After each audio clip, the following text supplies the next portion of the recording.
俺には何も聞かず出てこい。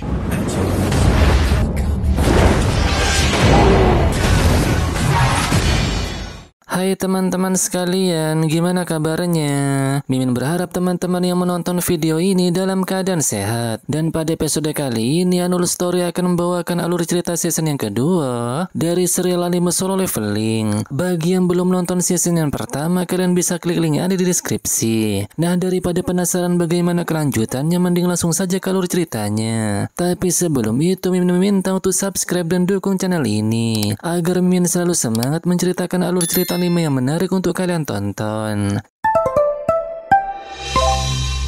Scene diawali saat Jinwoo sedang tertidur lelap. Namun tak lama kemudian sang adik tiba-tiba nelpon. Dan saat mengetahui jika Jinwoo masih tidur, Jin Ah pun menanyakan apakah sang kakak lupa jika hari ini ada pertemuan dengan wali kelasnya. Oni-chan da yo ne. Singkat waktu, Jinwoo pun datang ke sekolah sang adik. Namun saat melihat Jinwoo, sang adik pun nampak pangling. Ia pun tak menyangka jika seseorang bisa berubah sampai seperti ini. Kehadiran Jinwoo pun membuat para cewek yang ada di sana terpesona dengan ketampanannya. Tak lama kemudian nampak Jinwoo menemui wali kelas sang adik. Wali kelas lalu berkata jika Jin adalah siswi baik dan berprestasi. Nilainya juga bagus dan dia bisa masuk ke universitas kedokteran pilihan. Setelah berkata hal itu, wali kelas pun menanyakan jika Jinah membangkitkan kekuatannya, apakah Jinwoo sebagai kakaknya akan merekomendasikannya menjadi hunter. Mendengar hal itu, Jinwoo yang merasa terkejut pun menolaknya. Dan ternyata wali kelas menanyakan hal ini karena ingin meminta bantuan Jinwoo. Tak lama kemudian nampak Jinwoo menemui Song Yi. Dan ternyata wali kelas meminta Jinwoo membujuk Song Yi untuk berhenti menjadi hunter. Dan saat mengetahui jika Jinwoo merupakan kakak dari Jinah, Song Yi pun merasa terkejut. Ia juga sudah menduga jika wali kelasnya pasti mengatakan sesuatu kepada Jinwoo. Oleh karena itu, Song Yi langsung berkata jika ia tak akan sekolah lagi dan tak akan berhenti menjadi hunter. Mendengar hal itu, Jinwoo yang mengetahui jika Song Yi merupakan hunter rang E berkata jika dia tak akan bisa menafkahi dirinya sendiri meski dia mendapatkan uang dari unit penyerangannya. Namun hal itu merupakan kasus khusus. Mendengar hal itu, Song Yi pun meminta Jinwoo berhenti mengomelinya. Terlebih lagi dia juga merupakan hunter peringkat E. Dan ternyata Jinwoo tak menyuruhnya untuk berhenti menjadi hunter. Setelah minta Song Yi ikut dengannya, scene kemudian berpindah ke bandara. Nampak Wo Jinchul sedang menunggu kedatangan Hwang Dongso. Setelah mereka bertemu, Hwang Dongso pun tak menyangka jika kepala divisi Serikat Hunter akan langsung datang menjemputnya. Dan ternyata hunter Rang S itu pulang ke negara ini untuk menemui sang MC dan juga Jinho. Hwang Dongso pun meminta para pengawas untuk tutup mata jika ia melakukan sesuatu kepada mereka di dalam dungeon. Dan jika Wo Jinchul ingin menghentikannya, maka dia akan menerima sendiri akibatnya. Mendengar hal itu, Wo Jinchul pun berkata jika ia hanya menjalankan misi yang sudah diberikan. Di sisi lain, nampak Go Gun Hee dan Choi Jong In sedang membahas monster semut Pulau Jeju yang berusaha melintasi lautan dengan menggunakan sayapnya. Meski sekarang jarak terbang monster itu masih pendek, namun suatu hari nanti mereka pasti bisa melintasi lautan. Mendengar hal itu,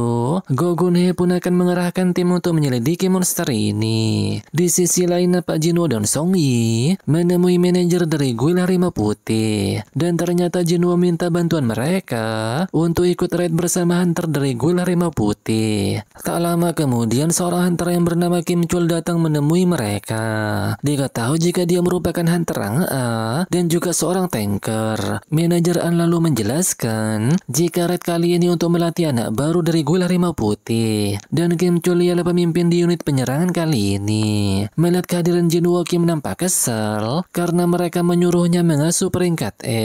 Diketahui jika unit penyerangan kali ini terdiri dari 1 orang peringkat A, 5 orang peringkat B, 2 orang peringkat C, dan 2 orang peringkat E. Dan semuanya ialah 10 orang. Awalnya Jinwoo ingin membuat Song Yi berubah pikiran setelah melihat kekejaman profesi ini. Namun karena kekuatan tim ini terlalu besar, sama saja bohong jika raid ini selesai dengan mudah. Tak lama kemudian manajer Kichul meminta Jinwoo untuk menonton saja agar para hunter yang lain bisa ikut andil dalam pertarungan. Setelah Jinwoo mengiyakannya, mereka pun masuk ke gate peringkat C tersebut. Namun saat mereka masuk ke sana, Jinwoo merasakan ada hal yang aneh. Dan sesaat kemudian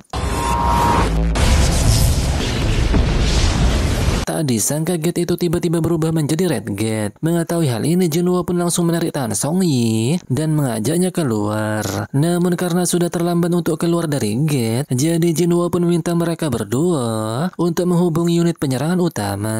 Menarget peringkat C berubah menjadi Red Gate sontak membuat Baek Hyun-ho merasa terkejut. Oleh karena itu, ia pun akan langsung ke TKP. Sementara itu, nampak Jinwoo dan yang lainnya berada di hutan salju. Karena gate-nya telah menghilang, jelas saja mereka tak bisa keluar dari tempat ini. Kim lalu memberitahukan jika ini merupakan Red Gate. Karena Song Yi tak mengetahui hal ini, jadi Jinwoo pun menjelaskan jika Red Gate merupakan dungeon khusus. Para hunter yang masukinya akan terputus dengan dunia di luar dungeon, dan mereka tak akan bisa keluar sampai menghabisi bos atau terjadi dungeon break. Tak hanya itu, orang di luar juga tak akan bisa menolong, dan monster yang muncul di Red Gate jauh lebih kuat dari gate biasa. Dan secara tiba-tiba muncul dua anak panah yang menargetkan Song Yi dan satu hunter yang lain. Hunter yang lain itu pun langsung terbunuh, sedangkan Song Yi berhasil diselamatkan Jinwoo. Dan ternyata monster yang menyerang mereka kali ini ialah LFS. Karena jarak mereka terlalu jauh, jelas saja Jinwoo tak sadar keberadaan mereka. Diketahui jika mereka menyerang dua orang terlemah di tim ini, dan jika 2 bulan yang lalu mungkin mereka akan mengincar dirinya.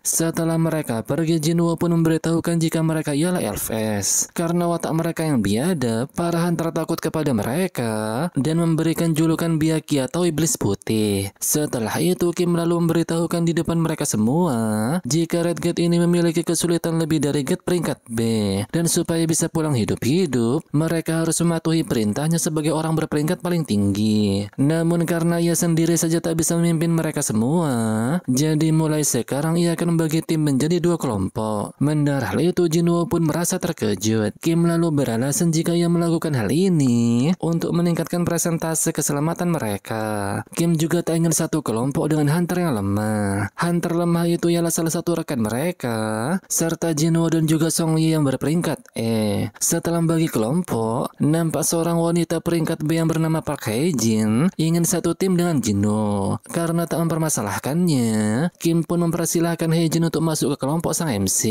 Kim juga beranggapan jika wanita itu sangat bodoh karena merasa iba kepada mereka. Dan ternyata Hae-jin sudah menyadari jika Jinwoo bukanlah peringkat E, melainkan peringkat A atau lebih tinggi dari itu. Setelah itu, Kim pun akan menyusuri jalan di depan, sedangkan Jinwoo akan pergi ke dalam hutan. Setelah itu, nampak Kim memberitahukan ke para anggotanya jika ada bekas cakar beruang es di batang pohon. Dan sesaat kemudian beruang es itu pun muncul. Melihat monster itu, para anggota yang lain pun nampak shock. Berbeda dengan Kim yang tak gentar akan hal ini.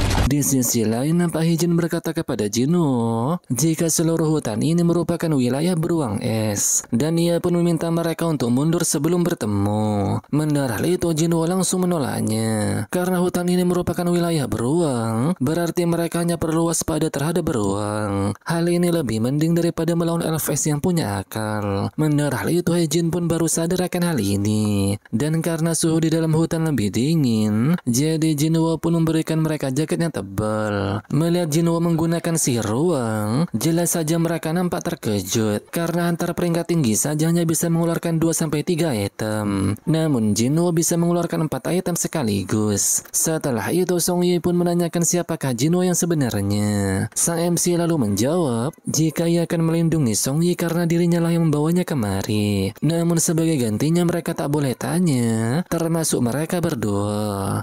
俺には何も聞かず何も要求しないこと。 Tak lama kemudian muncul beruang es di hadapan mereka. Melihat hal itu, tanpa pikir panjang, Jinwoo langsung menggunakan titel Wolf Assassin. Di sisi lain, nampak Baek Hyun-ho memeriksa Red Gate tersebut. Karena gate itu tertutup rapat, jadi hanya bisa menaruh harapan ke Hunter Kim. Dan saat mengetahui jika Jinwoo juga masuk ke dalam sana, Baek Hyun-ho pun merasa terkejut. Sang Min pun memberitahukan jika kemungkinan Jinwoo mengalami kebangkitan kedua. Namun meski begitu, ia tak bisa memastikan dari orangnya langsung. Tak lama lama kemudian nampak Huang Dongso datang. Baek Yeonho pun menanyakan mengapa dia datang ke tempat ini. Mendengar hal itu, Huang Dongso juga menanyakan mengapa guil harimau putih memberikan hunter peringkat E yang bukan anggota masuk ke dalam gate. Padahal dia sudah jauh ke sini, namun dia malah masuk ke dalam red gate. Huang Dongso pun berpikir jika Jinwoo pasti mati di dalam red gate tersebut.